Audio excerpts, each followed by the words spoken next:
எல்லாருக்கும் happy mother's day. இந்த video பார்க்குறவங்களும் சரி, நம்ம சப்ஸ்கிரைபராக இருந்தாலும் சரி, எல்லாருக்கும் ஹாப்பி மதர்ஸ் டே. எல்லாம் அம்மாவை நல்லபடியாக பார்த்துக்குங்க. நான் ஒரு அப்பாவாகி என் ஒய்ஃப் அம்மாவும் போது தான் அந்த கஷ்டம் தெரிஞ்சுது. அம்மாவோட கஷ்டம் எவ்வளோன்னு சொல்லிட்டு நம்ம காசு பணம் கொடுக்குறதுலாம் முக்கியம் இல்லை. இந்த நாளில் அவங்களுக்கு ஏதாச்சும் ஒரு நல்லதாக வாங்கி கொடுத்தாலே அதோட பெரிய சந்தோஷம். அவங்க எதுவுமே பண்ண மாட்டாங்க. என்னால் முடிஞ்சது எங்கள் அம்மாவுக்கு நான் புடவை வாங்கி தர போகிறேன். உங்களாலே முடிஞ்சா அம்மாங்களுக்கு புடவை வாங்கி தாங்க. அவங்க செம்ம ஹாப்பியாக இருப்பாங்க. இப்போ வாங்க எங்கள் அம்மாவுக்கு நான் புடவை வாங்கி தர போகிறேன். என்ன இருக்காங்க அங்கே போய் கொடுப்போம். Happy mother's day.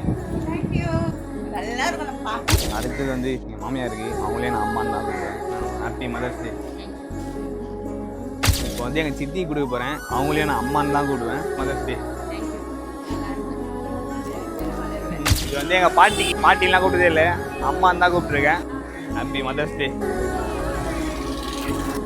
இதோட இந்த வீடியோ முடியுது. நீங்களும் அம்மா உங்களுக்கு ஏதாச்சும் வாங்கி கொடுங்க. நம்ம காசு பணம் கொடுக்கறது முக்கியம் இல்லை, ஒரு புடம் வாங்கி கொடுத்தா அது பெரிய விஷயம் எதுவுமே இல்லை. அடுத்தது இல்லை.